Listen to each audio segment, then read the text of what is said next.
A lot of people seem to be confused regarding the Islamic Republic right now attacking so many countries in the region at the same time. A lot of people think that this is completely idiotic. However, I could tell you why the Islamic Republic is doing this. It not only okay, so people were shocked when they went after the UAE, right? That was shocking to people. They went after Bahrain. People are like, okay, what are these countries are not in the middle, like they're not. I mean, Saudi Arabia, a lot of people would have understood, but the UAE and Bahrain, like, why are you attacking them? But then people got really shocked when Cyprus was attacked. And then they got even more shocked when Oman was attacked. Oman was like, and Qatar was attacked because Oman and Qatar were the main two countries that were trying to stop these military operations from taking place against the Islamic Republic. But then the Islamic Republic managed to shock even more people by just recently attacking Turkey. So they're basically, I don't know if they have any allies left. So Oman, Qatar, and Turkey have been attacked as well. And people are trying to understand what the hell are they doing? Like, are they trying to end themselves even faster? This might bring the fall of the Islamic Republic even sooner, given that they have nobody is going to be defending them anymore. So there's two things that you need to understand here. Is one, that this was a protocol that they had in place even before these military operations started, as a way to deter anybody starting any military operations like this, right? And now the reason why they continue to do so is because they believe that this could pressure these countries to get United States to stop, right? This is effectively turning these countries into their attempt to turn these countries into Islamic Republic lobbies in Washington D.C., right? A lot of people are saying like, oh, Turkey and Qatar, this is what you get for supporting the Islamic Republic. It's obvious that like now you learn a lesson for why you shouldn't have done that, because the Islamic Republic is, they're such backstabbers, and you should have known that a regime that kills their people in such high numbers would also kill your citizens. However, if I was Qatar and Turkey, I would say this is exactly why we were defending them. Like, because, like, I mean, from the Qatari perspective, perspective and Turkey perspective, like, yeah, we knew that this is what these people would do, and this is actually makes us more justified for us to try to avoid these military operations from starting, because these people be crazy. I mean, guys, being crazy actually has strategic advantages. If you act like a madman, then people were like, okay, let's not go, let's not f around with these people. They're mad. So the Islamic Republic sometimes takes advantage of the fact that they are treated as, like, crazy people, to their benefit. Yeah, like, yeah, we're crazy, don't mess with us, we're crazy. Like, don't you say like we're radical crazy people? Then don't mess with us, because we don't have any red lines. Like, we will basically attack everybody. So all of you go to Washington D.C. and basically tell these Americans to stop, because I don't friend an ally. I'm gonna just bomb all of you. So this is what's happening. They're basically trying to, by threatening all of these countries, they're trying to get them to pressure United States to stop. However, we're getting mixed reports. So we know Saudi Arabia has been very much in favor of regime change, ever, like, during these military operations, and even before it, we got reports which confirms that I was right, by the way, about this, because many people kept on telling us like, oh, Saudi Arabia is against regime change. And I gave you a list of reasons here that why Saudi Arabia will actually benefit from regime change, and they want regime change. And now that has been completely confirmed, that the Saudis are actually a force in Washington D.C. for regime change. Okay, so I'm not going to go through the list of the reasons for why that is in their benefit, but now we're getting some reports that these other countries are also going like, yeah, we're done with. So we're getting mixed reports. We're getting some reports that these other countries are now, because of the attacks they're getting from the Islamic Republic, they're trying to get Washington to dial it down a little bit. But we're also getting some other reports that no, they're actually saying, they're going in and saying, okay, these people are crazy. Get them. get it over with and get rid of the Islamic Republic. So I don't know why we're getting mixed reports, and the reason why we might be getting mixed reports is because these countries obviously have different politicians with different opinions. Maybe both of them are true at the same time. Maybe from these countries we're getting some people who want, like, oh my god, like, let's just stop this is hurting us, and some other people who are like, okay, the Islamic Republic, after they attack us, there's no way we could tolerate this, please, United States, finish the job. So maybe the reason why we're getting mixed reports is because both of them are happening at the same time. Okay, next we have Richard.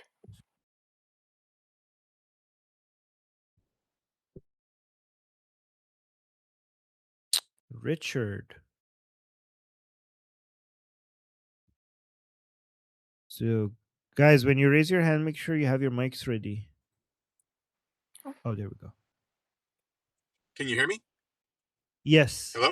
Sorry, Yes, technical yes. issues. Yeah, no worries. Armin, I wanted to briefly supplement your answer earlier regarding Trump and possible threats to the continuation of the military action.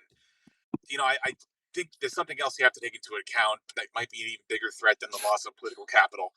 And I don't want to have this seen as a criticism of President Trump. I love President Trump. He has my vote for Mount Rushmore at this point. But I think we do need to be aware that a bigger threat to the continuation of the military action might just be Trump's opinion.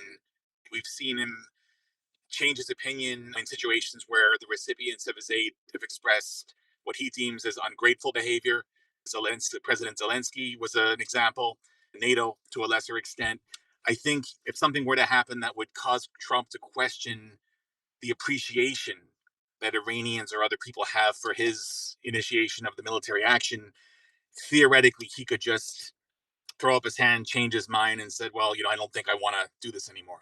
So that's an important thing to keep in mind when dealing with him. To constantly, he doesn't have a lot of tolerance for criticism of his plans, and he has a high opinion, obviously, of his own plans. So it's just something to keep in mind as you're discussing this, is to constantly demonstrate that appreciation. Tell him he is doing an amazing job. It's completely accurate statement to say he's just crushing it at this point.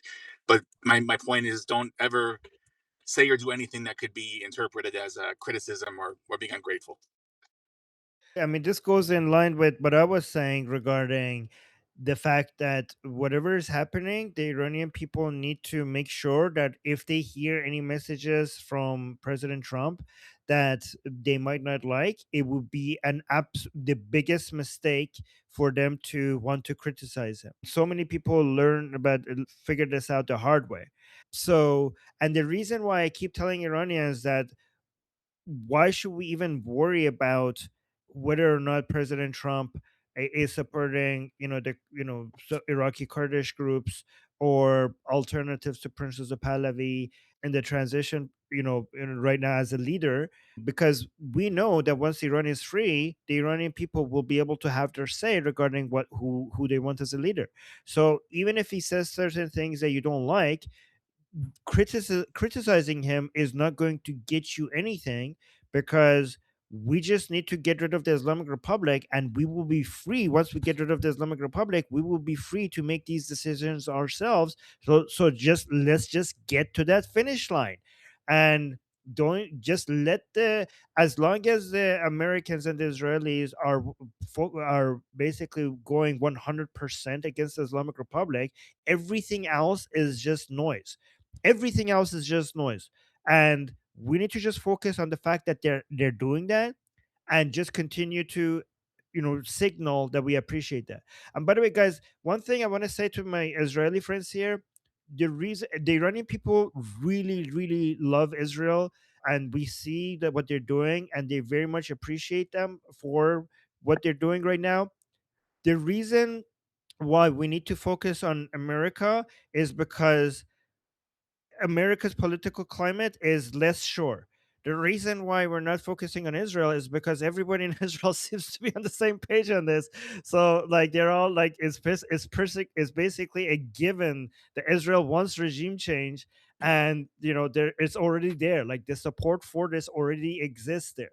So the reason why we Iranians are focusing on Americans is not because we have forgotten how amazing Israel is and how much they're supporting these military operations, is because we are needed in America because in America the political climate is more against, like there's more people against us in America than in Israel. So I just wanted to add that. Don't think we're being ungrateful and we're not noticing how amazing you guys are.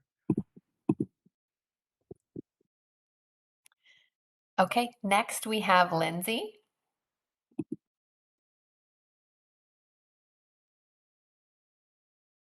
Hey, you're muted, Lindsay. Oh, Hi. there we go. Thank Hi. you. Yeah. I have a million questions because my thoughts are running. So if I'm a little less succinct, I apologize. So I guess what's going on sort of in the news is, or what I've been reading is that the IRGC or the Basij or all of this military stuff is there's so many people in it. And that essentially once we destroy their, once we destroy their infrastructure, there's still going to be these crazy people running around the streets that have their plans and know what to do without leadership. And, we're with you 100%. But what's going to happen? Like, I know that it seems that the Israelis already have boots on the ground, but what's going to happen with all of these? What do you think is going to happen with all these crazy people once the infrastructure is done? Like, how do we take care of that? I've heard about arming the Kurds. I don't know enough about the Kurds, to be honest. I have to read more up on that. All right. So as the Americans and Israelis are taking out not just the launchers, and the air defense seems to be completely gone, by the way. So the Navy has been reduced to, like, no, there's not much of left of the Navy. The launchers seem to be destroyed. A lot of them have been destroyed because, in Israel apparently they're getting a lot less missiles. So that shows that has been effective. And both the Israelis and the Americans have just announced that they have now full control over Iranian airspace, which means that all of the air defense is also already gone, right? So that as much as we saw attacks on the Basiji bases and IRGC bases and, Kalantaris, which are smaller police stations, the fact that they're taking Kalantaris shows that the job is getting done really fast, because these are small buildings, right? Small buildings that, they have like limited amount of, personnel and armed forces in them. That means that they have finished the job with many of the more important bases, that they're now focusing on these. So and also there's so many buildings that they have identified as, the places that they get do the intelligence gathering, and they do analyze all the intelligence that they're getting from all the cameras across the city, and they use that as a way to know exactly which force they need to move where, and where their armed forces need to be when it comes to suppressing the Iranian people.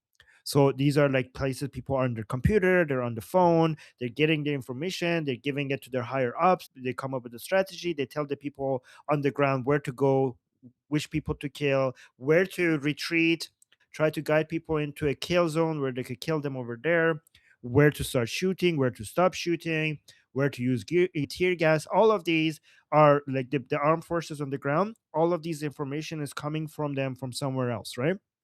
And they have a lot of information regarding what is that's why the Islamic Republic is very effective at suppressing the Iranian people, because they're dealing with a lot of intelligence. So we saw that in the IDF and Mossad videos that they put on their official accounts, that these places where people are behind computers and talking to people left and right, those have a lot of them have been taken out as well, which means that, and those street cameras that they have, those are exactly how Mossad, how Israel got the information regarding who to take out and what. Apparently, they were all hacked by Israel.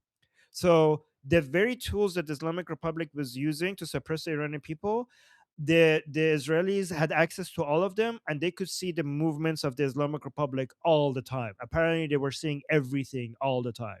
And not only that, there was one specific camera that was at the right angle. So apparently, among all of these thousands of camera that the Islamic Republic has all over Iran, one camera was the golden camera, because it was right at the angle which has access to apparently a parking lot, where the Israel could see exactly where the Khamenei's guards were coming in and coming out, and that gave them so much information with regards to where when Khamenei was moving to a meeting. So that camera made the Israelis very much aware of Khamenei's movement, that specific camera. So going back to putting yourself in a position of the armed forces of the Islamic Republic on the ground, right? So when you're one of these people and you're supposed to attack the Iranian people, when you see hundreds of thousands of Iranian people in the streets, the reason why you're not afraid is because you're aware that there's a whole system behind you. So you might be just a few people, but you have information and they don't. You have people backing you and they don't, right?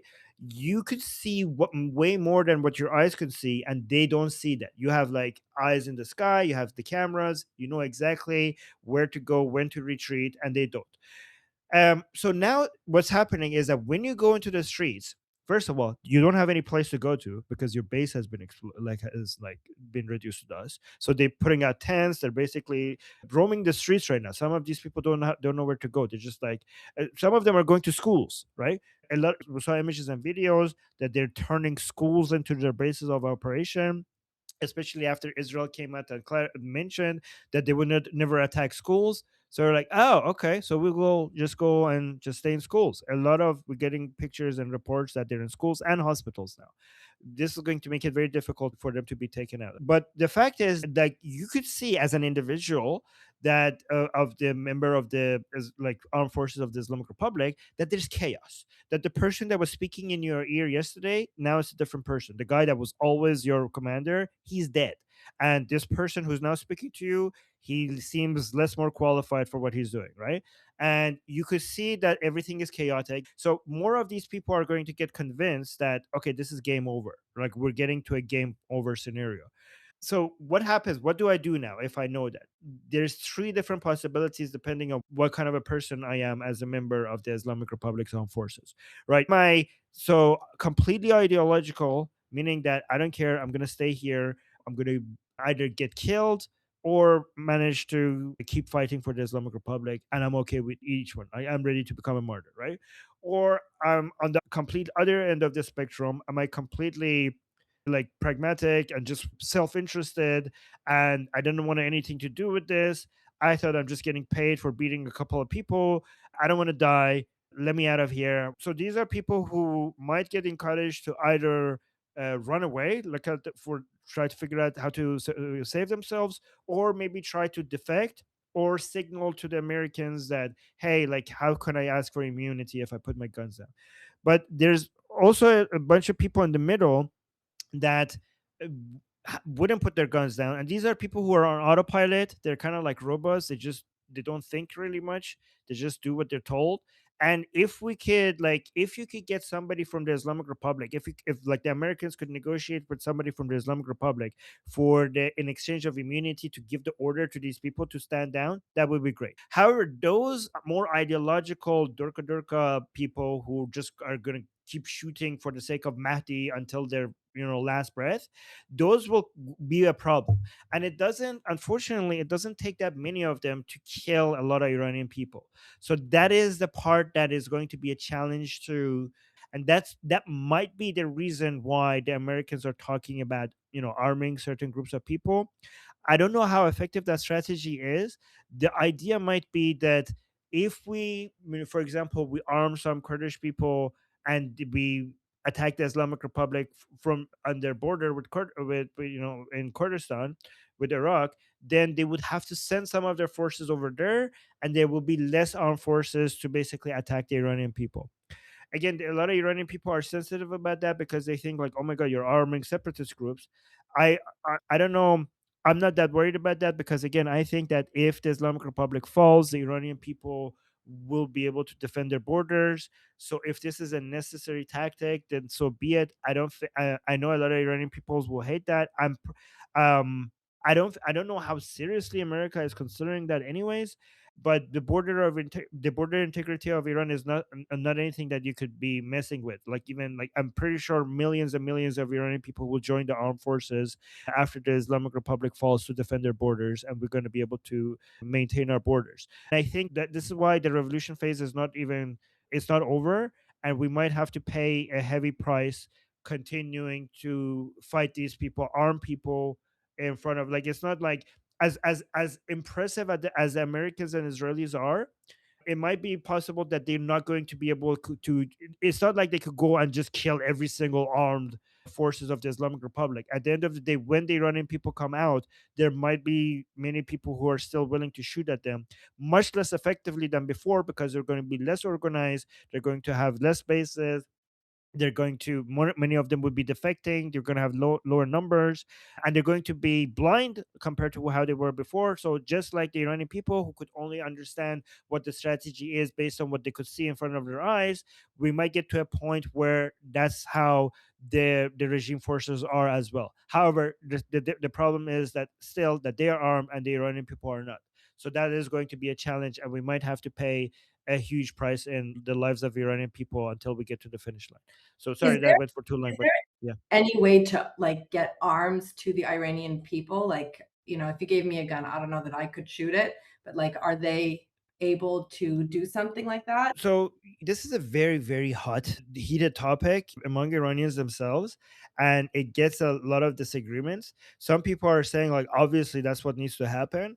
And some people are saying that if that happens, it's going to be absolute chaos, because then we're not going to know who's who and who is a regime force and who isn't, because regime forces don't wear uniforms, right? And if the Iranian people are armed, then the regime forces could join them, like come in the middle of them while holding their gun, saying that, acting like they're with the revolution, and then right in the middle of them start shooting them, right? And also, if at some point the Israelis or Americans are taking out regime forces, the only way to identify who's a regime force is that they have a gun in their hand, right? So, but if the Iranian people are also have gun in their hand, then who's who? Like, who do we take out and who do we support? Because they're not wearing uniforms. So that's, and unlike Gaza, like it's not like Israelis have as much information regarding who's who, who's a terrorist, and who isn't. So it's just basically plainclothes people armed on both sides, and it's going to. I mean, I don't know how challenging this is going to be, but I'm just telling you the different narratives. It might be a good idea. Again, I'm just giving you what the people who are against Iranian people being armed are saying, and the people who are for it, they're like, just trust the Iranian people. They know what to do. They're in the ground. They will be able to identify who's who. And obviously, there's no other way to get through this phase other than arming the Iranian people. So we have arguments for both sides. I'll let you decide what's the best argument. By the way, we might not even have to think about this. We might get to a point where the Islamic Republic cannot guard the weapons that it has, and without you having to arm the Iranian people are going to go to the wherever the storage is, wherever the Islamic Republic holds these weapons, and the Iranian people might arm themselves before anybody gets the chance to arm them.